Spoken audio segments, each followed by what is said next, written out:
Сәлем достар, бүгінгі тақырып ағзаны қинап, спортпен айналысудан қаупі қандай? Ендеше менің еңбегімді бағалап, лайк басуды ұмытпаңыздар.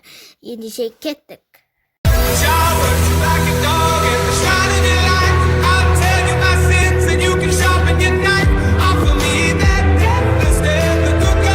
Жаңа келген әуесқойлар нені ескеру керек? Жарақаттың алдын алудың жолы қандай? Ағзаны қинап, спортпен айналысудың қаупі бар ма? Бұл сұрақтарға Валерий Павленко жауап берді. Адам спортпен айналыспас бұрын нені білуі керек?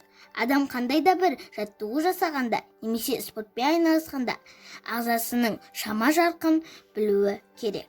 Әйтпесе, жарақат алып қалуы оп-оңай. Мысалы, өзін қинап, ерік-жігері мен денесін сынап, жүгірумен, велосипедпен шұғылданатындардың көбі уақыт өте келе буын атрозынаға шалдығады. Сонымен бірге жүгірудің, тыныс алудың дұрыс техникасын білмейтіндер инфарктқа душар ететін біршама ауру сырқауға тап болады.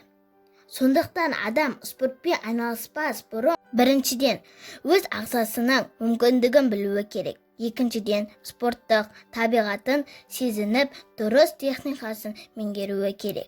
Ол үшін дәрігерге немесе методистке тексеріп, кейін барып жаттығулардың нұсқауын алу керек. Өз денсаулығының жай-күйін анықтап беретін қарапайым текст бар ма? Бұған профессор Сергей Бувневскийдің айтқанын келтіруге болады.